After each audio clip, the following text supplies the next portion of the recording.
Hello, hello, and welcome to the Tip of the Ice-Burgh podcast, brought to you as always by InsideThePenguins.com. I'm your host, Nick Brlansky, joined as always by Nick Horwat, and, well, the Penguins' winning streak has come to an end. A 3-2 loss to the Carolina Hurricanes on Sunday. We finally got a Saturday off for the first time this season, and the Penguins lose on Sunday, ending their 7-game losing streak. They'll have a chance at redemption on Thursday as they take on the Hurricanes, but they got a game against the Rangers sandwiched in between there coming up on Tuesday. So for this episode, we're really going to focus in on the big three. Malkin is on a nice point streak, I should say. Kris Letang has been great since his return. We'll talk about that. And is Sidney Crosby top 5 of all time? That was a big topic last week. We're going to touch on it a bit this week before getting into a little bit about the Pittsburgh Penguins jerseys. But let's start out with the game that happened on Sunday evening. The Penguins lose 3-2 in Raleigh against the Carolina Hurricanes and fall back in the standings to third in the Metropolitan Division. Horwat, what is one of your takeaways from that matchup on Sunday night? One of the takeaways I have from that matchup is it's one that dates back a few games as well. This team is showing an ability to play from behind, and it was again solidified against Carolina despite losing. It's like the fourth time, I think. Or like the third or fourth time in the last handful of games where they've given up the first goal in a couple of occasions in the first minute and have been able to battle back and, in Carolina's case, at least reclaim a lead, whereas, in most of them, win the game.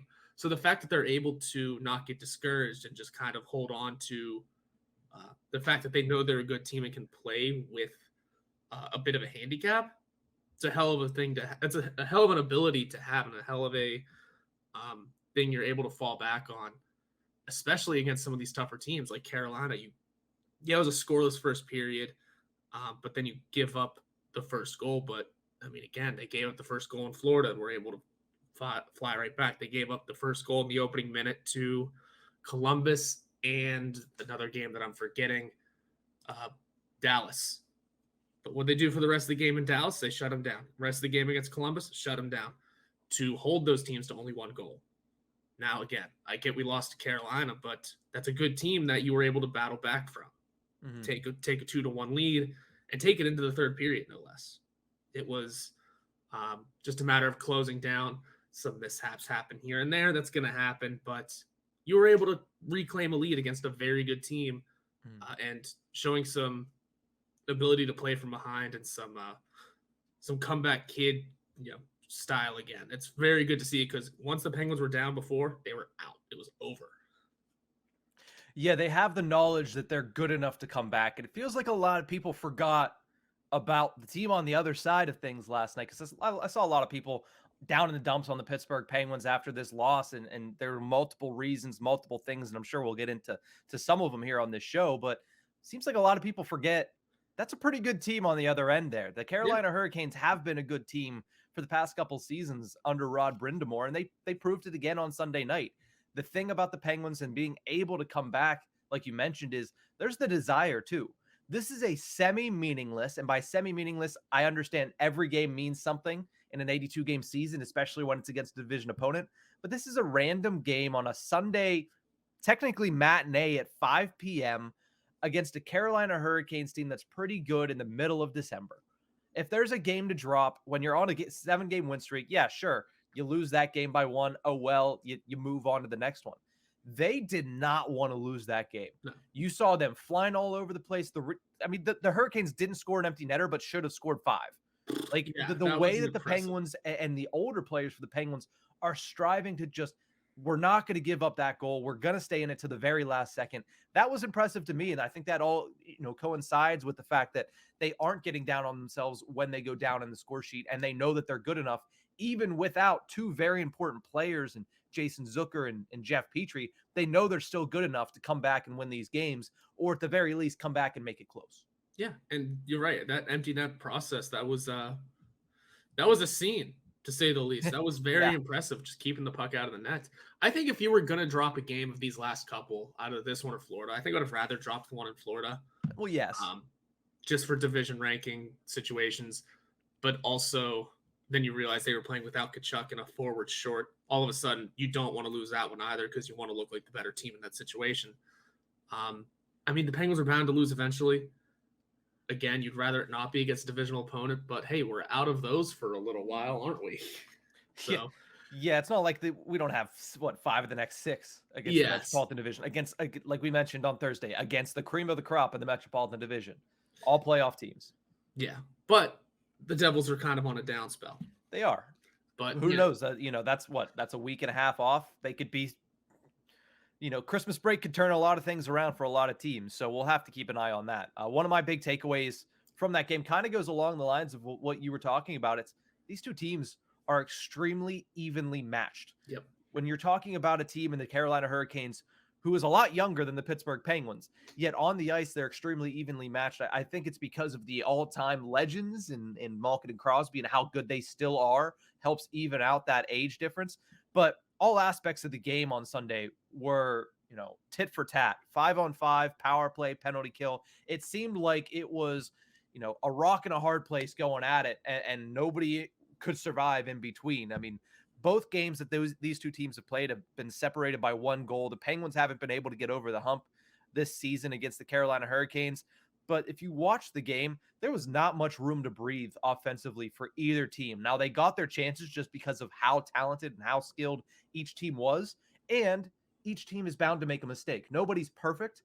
And the other team was able to get really good opportunities when that happened. There was a lot of just opportunistic play on both sides. If this ends up being a 7-game series, I saw a lot of that on Twitter last night as well.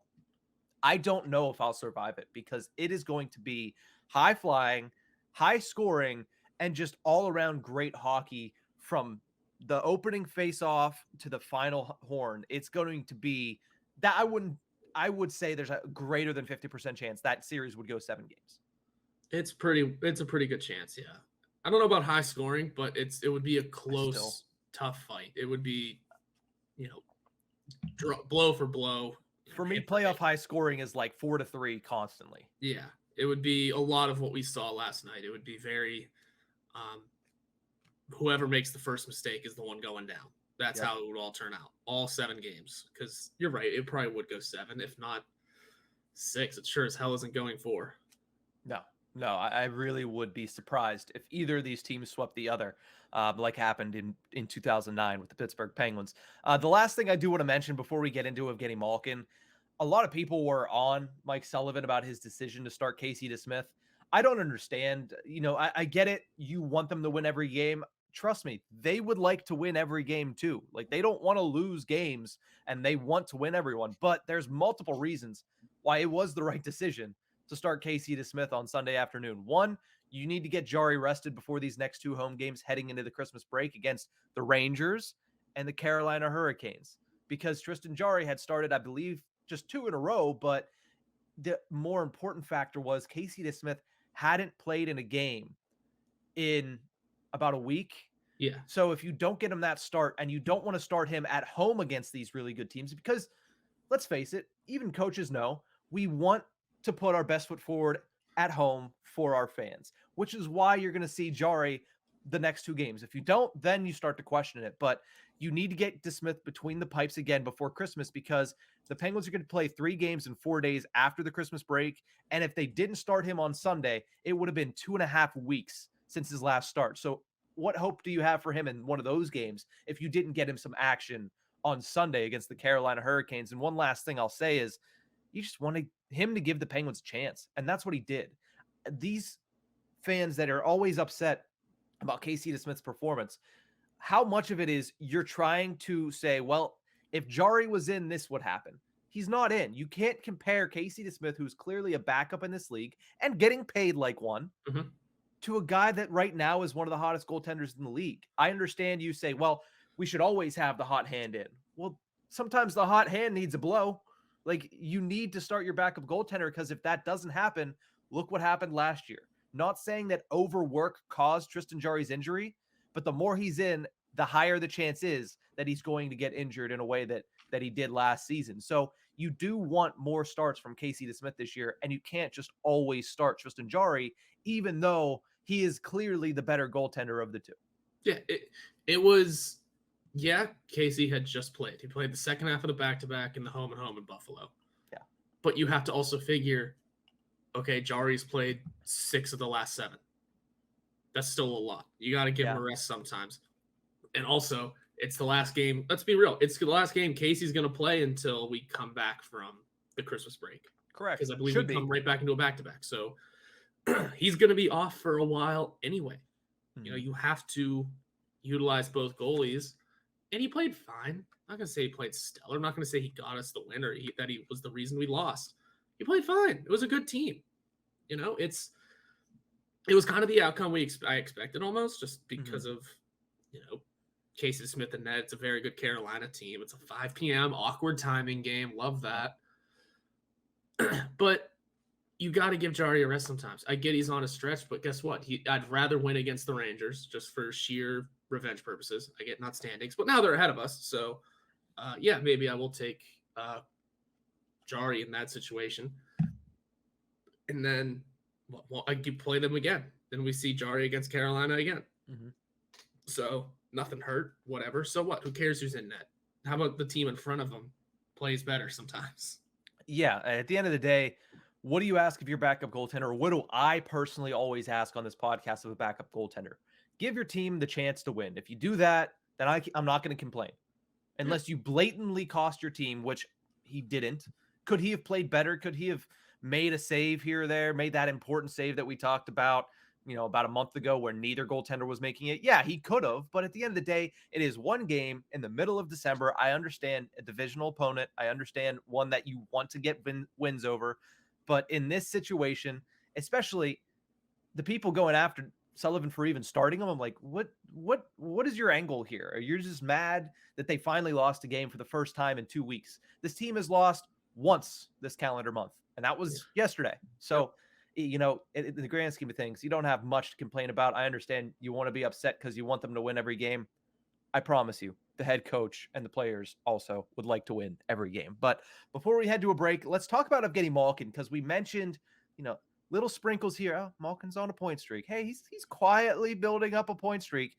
I don't think he's silently streaking anymore. I think everybody's aware and well aware that he is on a point streak. 2 goals, 12 points in the last 8 games, at least a point in every game. He's been really, really good for the Pittsburgh Penguins. On the power play at 5-on-5, despite losing Jason Zucker and having Danton Heinen jump back up onto his line, he still played extremely well. His career-long point streak is 15 games, so he's about halfway to it. And that was between January 16th of 2010 and March 4th of 2010. He also did it for 15 games back in 2007 as well. Horwat, do you think that Evgeni Malkin matches his career-long point streak?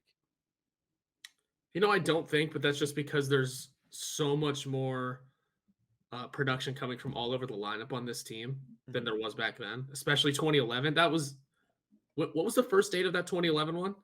January 16th. So it was a literally 2 weeks after Sidney Crosby suffered a concussion. Yes. When Malkin said, okay, I need to take this team over. Bit of a different situation now. We're getting, you know, much more of a spread out scoring on this team. Go ahead. I think Crosby's was 2011. Didn't you just say 2011? 2010. January 16th, 2010. Why did I hear 2011? Why did I hear 2011? You're thinking of the Winter Classic. That's why. And we're going to talk about the Winter Classic jerseys at the end of this show. So that's why you're thinking about it. You're just thinking you're in the Winter Classic state of mind, Horwat. Regardless, I mean, my point still holds. The scoring is much more spread out on this team. So he can not take days off, but I mean, he can not have production and the team still looks good. You know, his line mates can still do something if Danton Heinen decides to pick it up. The first line can carry a game or two. You know, maybe the fourth line pops off because, again, they don't have to score every game, but they look very good and they look like they can produce. They just need to get the right puck luck for them. Every other line can produce, and Malkin doesn't have to do anything, and the team still looks good. So I don't think he'll match the 15 just because, A, it's a much different NHL. B, the Pens have a lot more production coming from everywhere. And C, it's been an 8-game point streak. We're all aware of it. It's 12 points in 8 games. It's still kind of quiet. It's only 2 goals, Yeah. 2 game winners, and one of them really wasn't a shot, but so The it's iron knee. yeah, it's a little different, but as impressed as I am of it, I don't think it goes to 15, but no harm, no foul. It doesn't have to. No. It would be fun storyline if he's able to do that. We've seen Mitch Marner break the Toronto Maple Leafs record this season. We saw Jason Robertson go on a very long point streak as well. I don't believe he matches his career long for a couple of reasons. For one, a lot of these points have been racked up on the power play, which has scored at least 1 goal in each of the past 8 games, the longest such streak for a power play since 2015-16 for the Pittsburgh Penguins. And he's been scoring a lot of them. Now, do I think the power play is going to continue to find success? Yes, because I think they're doing it in the right ways, and we'll talk about that on a Penguins to Go this week.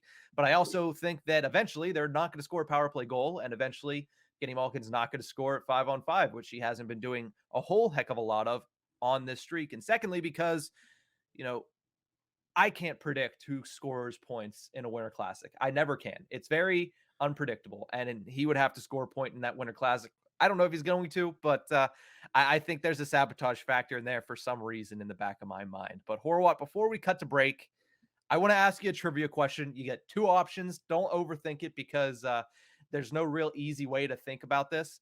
Which Penguin, since we're talking about point streaks, other than Mario Lemieux and Sidney Crosby, has one of the 8 longest point streaks in Penguins history? I like that it's the 8 longest is between 3 people. Yes, and Lemieux and Crosby account for 7 of them. Oh, good. Is it Jaromir Jagr? It is not Jaromir Jagr. You have 1 guess left, and I'm going to tell you right now, it's not going to be one of the big guns. That's what I was about to say. Is it an obvious one? No, it is not. That's why I liked it. Wanted to make it difficult for you. A little bit of like a name that stat line throwback. Probably something stupid. Do you know when it happened? Yeah, 2012. Chris Kunitz. No, Pascal Dupuis. That was my third so guess. Close. 17-game point streak for Pascal Dupuis in 2012. Yeah, I saw that and I was like, I have to go back and watch some of these highlights. But Evgeni Malkin on an 8-game point streak. We hope it continues to his career long at 15. Probably not going to catch Mario Lemieux at 47, which is the franchise record. But we're going to take a quick break. When we come back, let's talk about the other 2 members of the Big Three, Kris Letang and Sidney Crosby, after the break.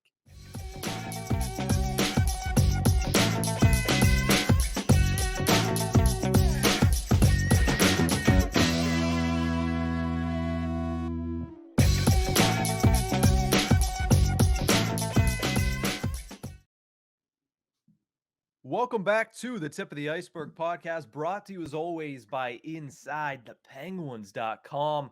Kris Letang, obviously the past month has been a lot. He went down with his second stroke of his lifetime, came back only about 5 games later, less than 2 weeks later, and we all wondered, what are we going to see from Letang? Are the Penguins going to kind of put the training wheels on a little bit with his ice time? Well, with Jeff Petrie going down, that went out the window. But Kris Letang has stepped up to the challenge. And I don't think any of us doubted that he would. But since his return, he has 1 goal and 2 assists for 3 points in 4 games, averaging 25-57, so almost 26 minutes of ice time, which is 2 minutes more on average before his absence. And all of his analytical numbers are much higher, helped off by, of course, the game against Florida and the game against Carolina, which makes it even more impressive because those teams are so good at 5-on-5, yet Kris Letang and Marcus Pettersson, as the Penguins' top defense pairing, have been dominant in both of those games. What have you made of Kris Letang's performance since he returned from his absence due to a stroke? Yeah, I think it's just kind of it's looked pretty par for the course, but just I guess a lot better. Those minutes are always going to be there now, and he's helping out. Obviously, shorthanded. That's what I've picked up on a lot. Is that he's been forced to play a lot more shorthanded minutes with Petrie down, but also certain players taking penalties. It's been an impressive little run here. It's good to see him regaining some momentum and turning his season around. I mean, I can remember saying before the beginning of the year, he could have another career season this year. That was one of the hot takes. another career year. It doesn't have to be production-wise. Maybe his defense steps up. Maybe he has a career year analytically. And there's still a very good possibility for that. He only missed, 4 or 5 games? I forget how many games. 5. It wasn't many, though. Mm-hmm. So there's still a very good chance that he can do all of that.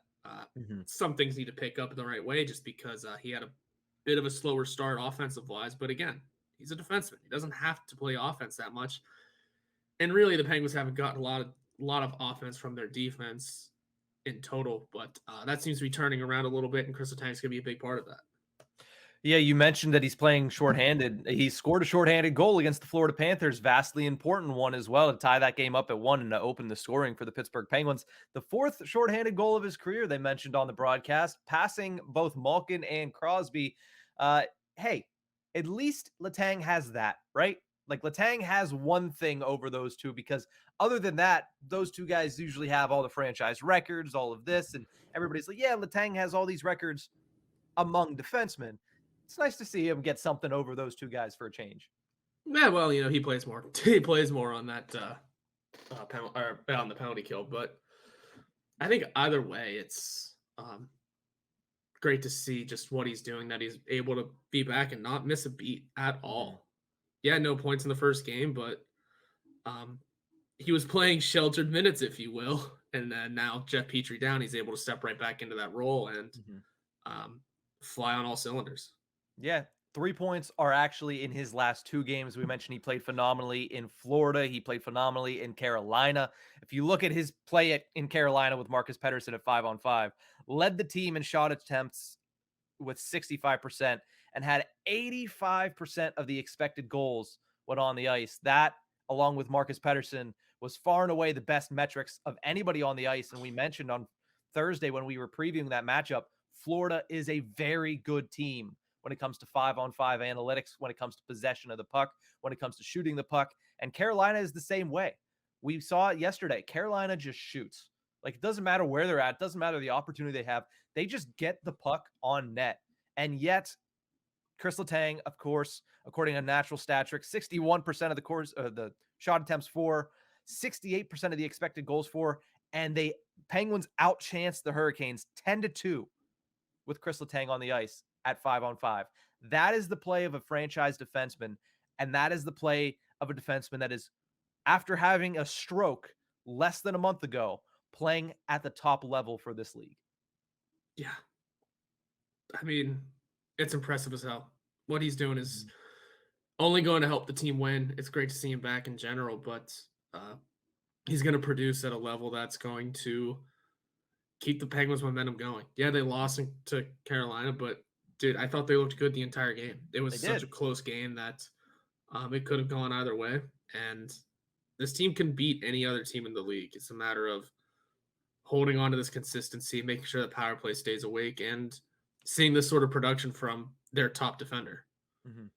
Before we move over to talk about Sidney Crosby and a discussion that has just kind of garnered the interest of the entire hockey world over the past week, did you catch the fact that on the game-winning goal, the one thing that I said is the detriment of that Joseph and Ruhwedel pairing just came straight into focus?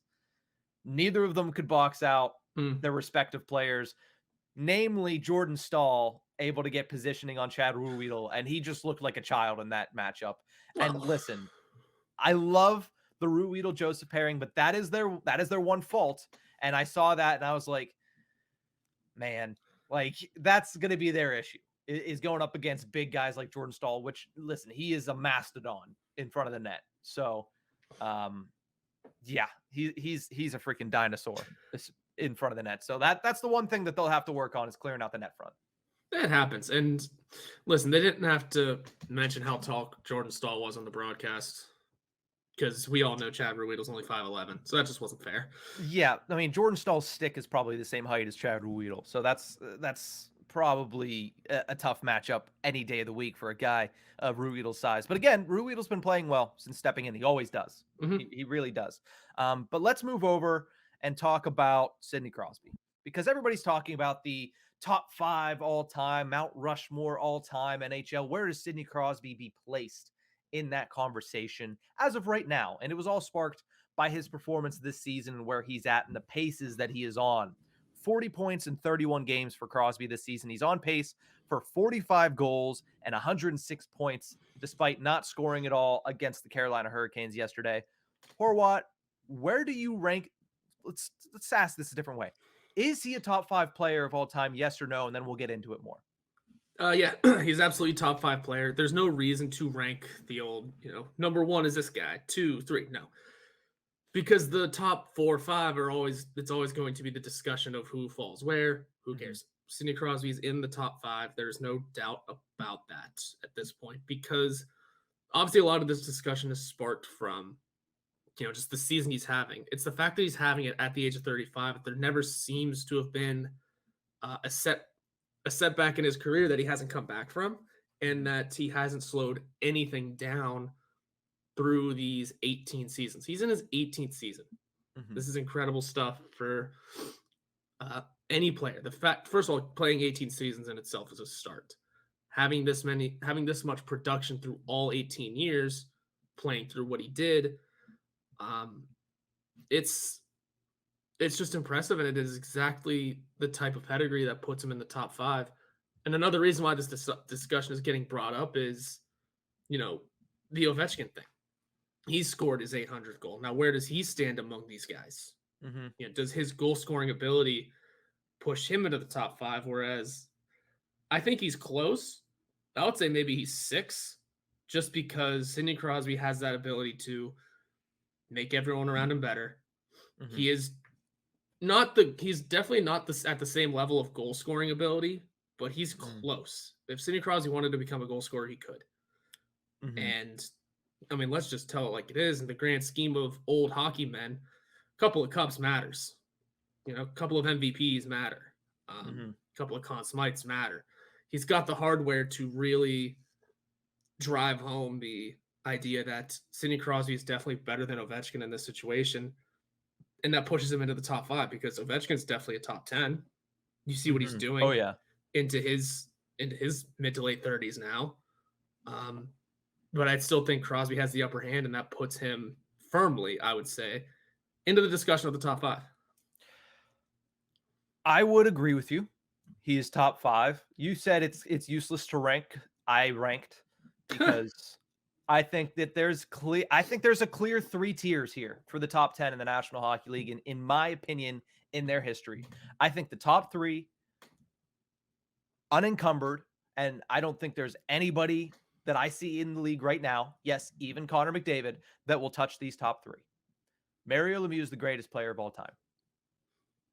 He is. He's the most naturally gifted player of all time. And I know that ifs, and you can say it time and time again, if ifs were fifths, we would all be really drunk. And Mario Lemieux would be a lot closer to a lot of Wayne Gretzky's records. It's a matter of fact. Okay? He doesn't even have 1,000 games in the NHL. Yeah. And he had multiple comebacks, just because if he didn't, the team would be in Kansas City. So Mario Lemieux is the best player of all time. Wayne Gretzky is right there.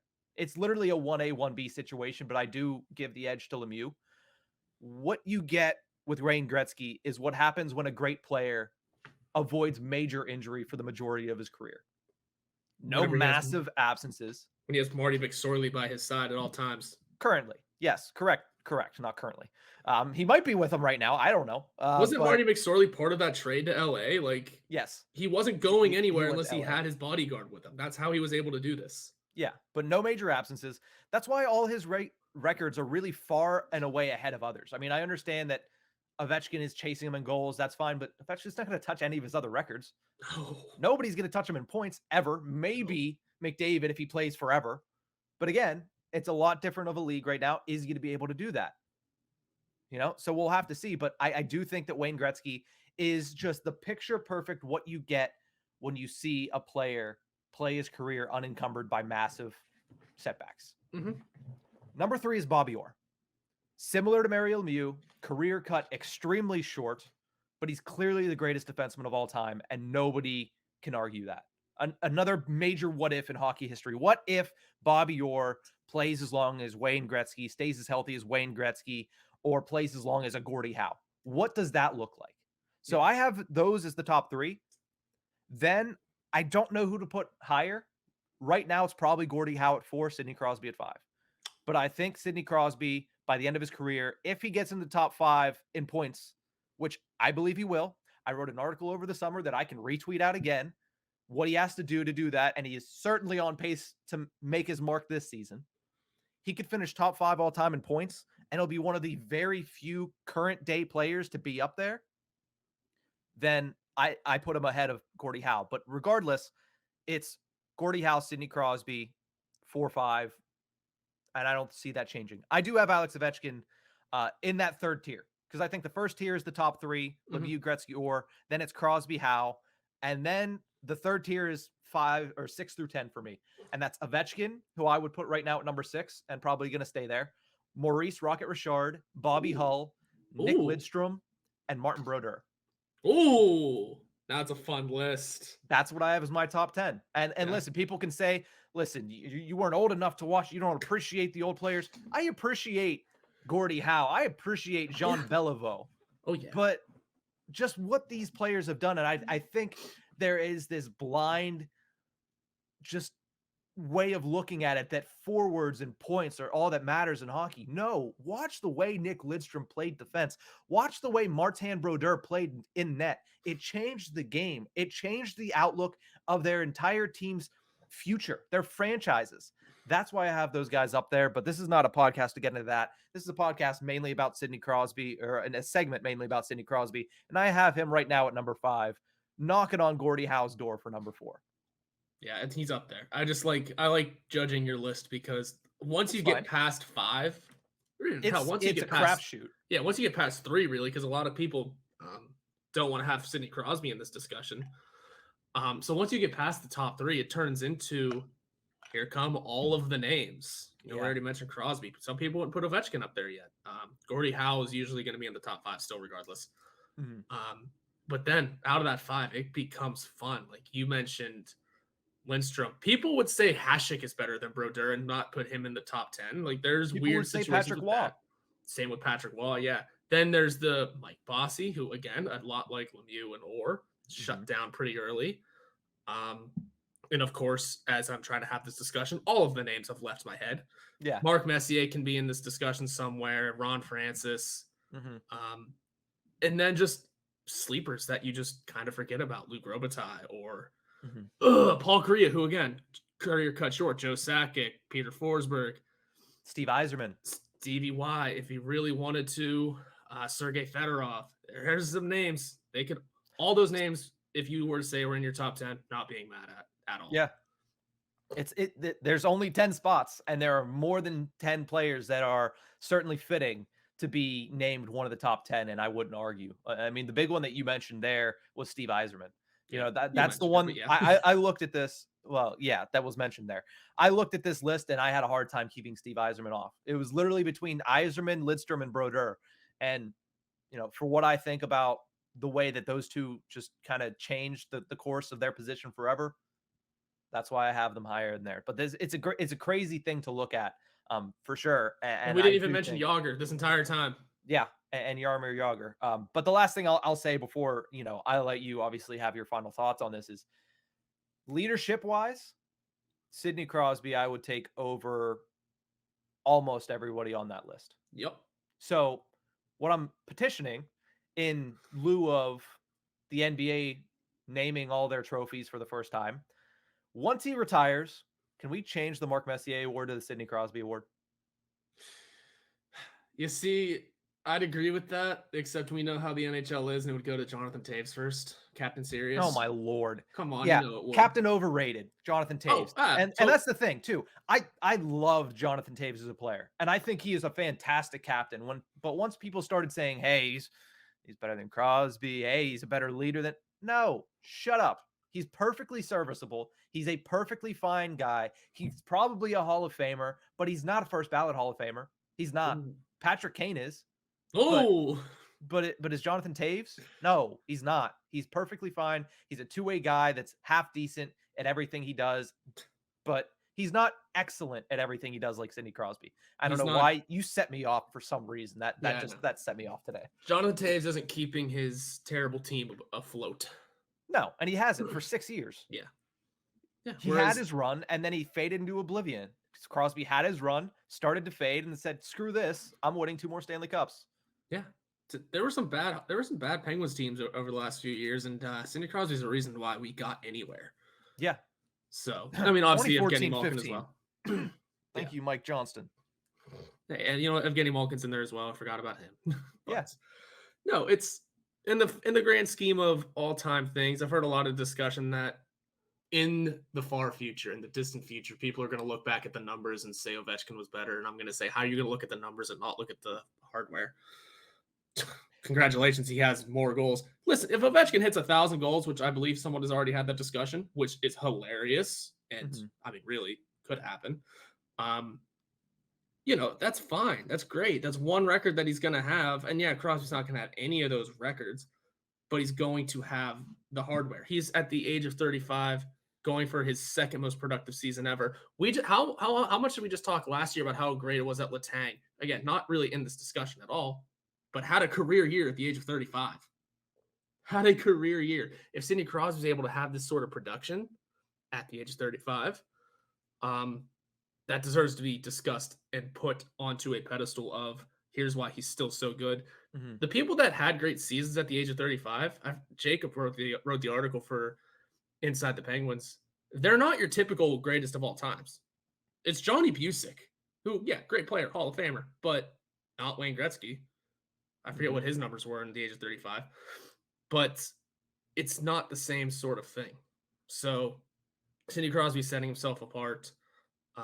If this production's able to continue to the end of his contract, let alone the end of his career, he's in this discussion. He's already in this discussion. So top 5 player, yeah, 1,000%. Yeah, and I think what you're seeing now is Sidney Crosby is beginning to pull away from Alex Ovechkin, and I think that continues. But I do hate the fact that when anybody has this discussion, Crosby versus Ovechkin, they denigrate the other player. There's no need to do that. No. Like you haven't, and that's not why I'm saying that. But like everybody's like, yeah, Crosby sucks compared to Ovechkin. It's like, no, you're stupid. You are. Like if you say that, you have no right to have that conversation with any type of platform.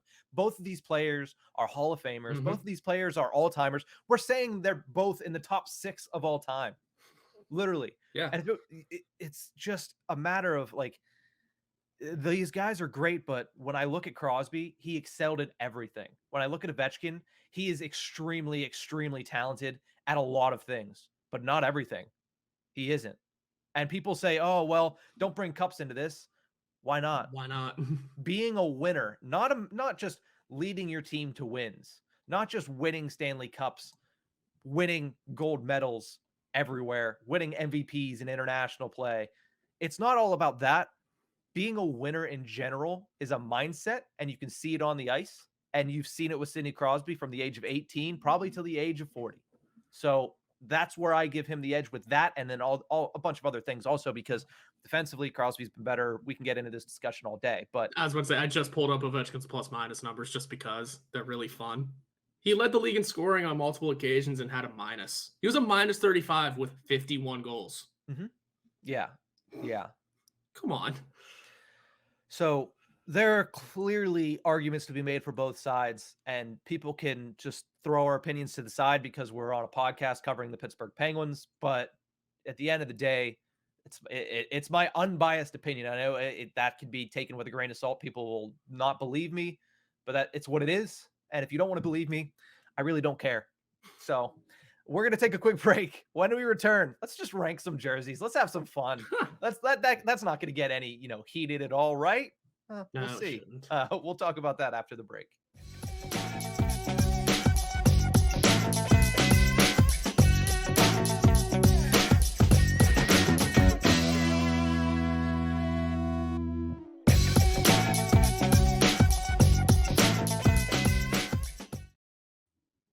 Welcome back to the Tip of the Ice-Burgh podcast, brought to you as always by InsideThePenguins.com. Shout out to our boss, Noah Strackbine.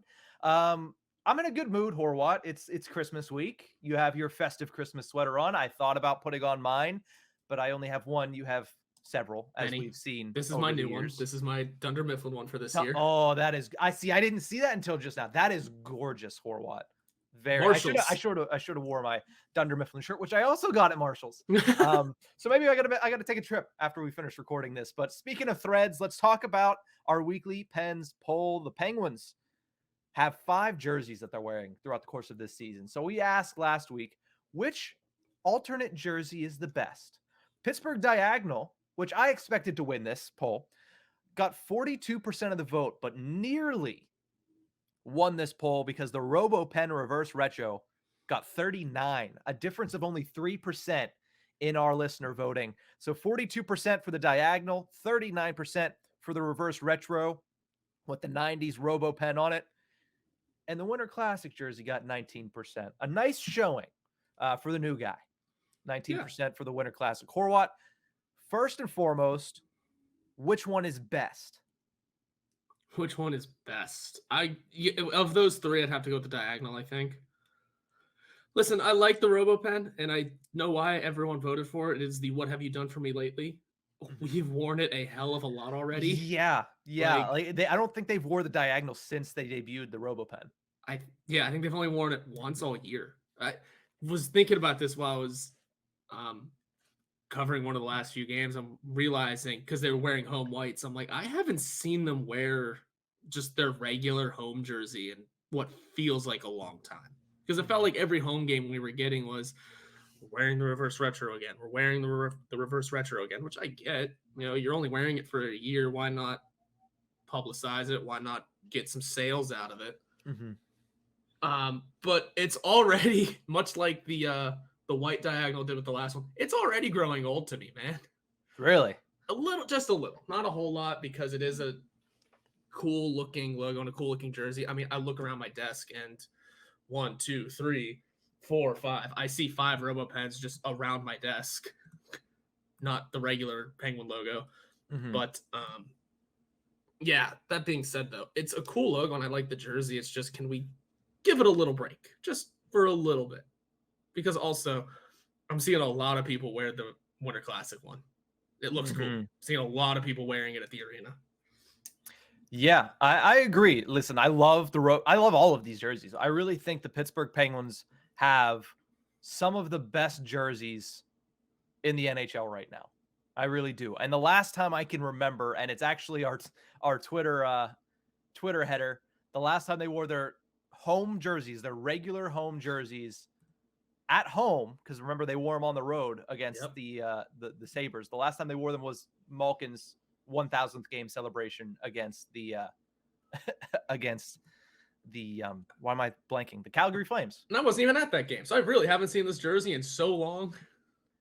Yeah, very true. But I do think and understand why the Diagonal, which we're pulling up here for all the video viewers on Inside the Penguins on YouTube, that Diagonal is the best one in my opinion. I really like it. I think the colors it perfectly seems with the Pittsburgh Penguins actual colors right now. And I hope, and I'm happy that this is their 3rd jersey, so they're going to wear it more seasons. Mm-hmm. I hope that they keep it. Like, I really don't want a new jersey anytime soon that's like going to be in the actual rotation. I'm excited about the Winter Classic jersey. I love the RoboPen and I want to keep seeing it. But the thing about the RoboPen to me is that yellow on the shoulders. Yeah. I have no complaints about anything, but with these jerseys, but when I look at this RoboPen jersey, it looks like a throwback jersey that you're going to wear for a year. Yeah. I wouldn't want to see it year over year, to be completely honest. It's a little jarring once you really start staring at it. Mm-hmm. And just like I said, we've worn it a lot so far this year. So it's kind of just wearing it down. And that's kind of what happens with a lot of these jerseys. Like when we first debuted that we were going to go back to the black and yellow look, it was a great look. It was fun having around. And then we wore it and it became the consistent year after year. And all of a sudden I'm looking at it like, I've just seen it a lot. It's great, but I've just seen it a lot. The fun has kind of worn off on it, and now it's just a game sweater. Whereas with this one, that fun's wearing off rather fast for me. I don't know why. And I think the RoboPen looks cool on the black. I do, but just kind of getting used to it. Yeah, and like I said, I don't want to talk bad about any of these because I love all these jerseys, but my ranking goes Pittsburgh Diagonal. Then, let me try to pull it up here. I like There the Winter is. Classic one more. I do too. I like the Winter Classic one more than I like the RoboPen. And I know that's a semi-hot take, and I think you're on this boat with me. Yeah. But I go Pittsburgh Diagonal, Penguins Winter Classic, and RoboPen, because I do think, and initially both of us said yellow buckets again. Really, we're still doing this. But I think with the way that the pads are set up, I'm gonna like this jersey a lot more. I've loved when they show it on the broadcast, people wearing it. When you see pictures of people wearing it, I think the Pirates went to a game, a couple of them, and they were wearing it. I think Najee Harris went to a game and he was wearing it. I think I saw you wearing it. I love this sweater. It's awesome. I love this sweater. It's awesome, and it's getting around town already. Like I said, I see a lot of people wearing it in the arena. Mm-hmm. One thing that I really like about it is that it's not white. It's not just a plain white. It's a little off-white. It's a nice cream or beige. Kind of looks brown on NHL uniform database, but hey. I would say it's an ivory, Horwat, an ivory. Whatever you want to call it. It looks great. It is not your basic white. Obviously, there's all the history attached to it that we don't need to dig into. But it feels just a lot cleaner, and it feels like they really did a good job with it. Yeah. And it's, I mean, as much as there is still a blue option they could have gone to, it's not blue, guys. And I know everyone hates the blue. I like the blue, but that's just me. I like the blue in moderation. Yes. And we haven't had that moderation in a long time. But anyway, it's not blue, so everyone can enjoy that as well. It's just nice. There's no other way to get around it. It's nice. Again, it's not going to grow old because we're going to wear it once, maybe 2 to 3 times later in the year. But it's not going to be shoved down our throats, kind of like the RoboPen was. Nothing against it. It's a great jersey too, but you could tell that it's only going to be worn for a year. And here's the thing, Horwat. What did I say whenever we found out it was Penguins versus Bruins at Fenway Park? What did I want? I want an old-fashioned black and gold v black and gold matchup. That's what we're going to get on January 2nd. And also, I just think that these are the best outdoor game jerseys we've seen for the Pittsburgh Penguins. I love the original 2008 Winter Classic, powder blue with the circle logo. Sidney Crosby scores in the shootout at Orchard Park. I love those jerseys. Those are number 2. But a lot of rankings on this episode. But I think this is the best Winter Classic / outdoor jersey, throw in all the Stadium Series jerseys that the Penguins have done in the Sidney Crosby era. I don't, they could have had an outdoor game way before, and I don't remember. I don't think they have. They didn't. You're okay. I didn't want to say that without doing my research on it, but I love these jerseys. I'm excited to see them on January 2nd, and I do think I'm going to buy one eventually. That eventually is not yet. I have other stuff to buy, but eventually I will have my hands on one of these. Probably a Malkin one is what I'm thinking. Ooh, yeah. And what was the one thing I said whenever they said it was going to be at Fenway? Play as the Pirates. Go to a baseball field, play as the Pirates, and they did just that. And one thing I have to say, we'll close out this whole thing with all these jerseys that we just talked about. At least in my eyes, kick the hell out of that ugly yellow thing we had a few years ago. Yeah, you hated that we jersey. Tried wearing in the playoffs. It also bugs me when teams wear third jerseys in the playoffs. See, here's the thing though. If you plan on making it more of a regular jersey, then yes. Fine, that's fine. Penguins in 2017. I know. 16, but yeah, I know. 16. Yeah, you're right. 2017 is when they brought in the new road whites. Yeah, and I know, but we ended up not winning in it, so all the photos you see, it's still Vegas gold or khaki, whatever you want to call it, but still. I get it. I get why teams do it too. Like they want to drive the revenue for it. But there was just something so ugly about that yellow. I hated it. It was fine at first, and then I quickly grew old. It was weird because there's no triangle. Well, I know you don't like the triangle. I don't care as much as you do about that. But it was weird because I feel like you liked the one that they initially came out with for the outdoor game against. That was awesome. It was very minimal differences. And then all of a sudden it was like, this is horrible. This is horrendous. I mean, I don't know exactly what. They don't have the City of Champions patch on. The big patch, the numbers were a little different. I mean, looking at it on the website here, it's just the fact that there's no triangle still bothers me. Yeah. I also think it was a brighter yellow on the actual everyday third jersey. I think so too. I mean, it's fine. Like I said, they're both fine. And I mean, I'm sure had we worn, there seemed to be a little bit more black on the Stadium Series one too. Yeah. I'm sure that would have grown old on me too, but I didn't see it as much. Yeah. So Yeah, we always love having jersey discussions on a mainly audio medium, but that's why you have to follow us on YouTube at Inside the Penguins. We're up over 500 subscribers, so thank you to all of our subscribers for notching us up there. And we will be back all week with content. We will have probably a little bit of a different schedule next week in between Christmas and New Year's. We'll figure that out and we'll let you know. But this week, you will still be getting Tip of the Ice-Burgh today, of course. Hope you enjoyed the episode. Tip of the Ice-Burgh on Thursday as well. And then Penguins to goes on Tuesday, Wednesday, and Friday before we break for the holiday weekend. But that's going to do it for this one. We will see you guys next time. Have a great week, Penguins fans.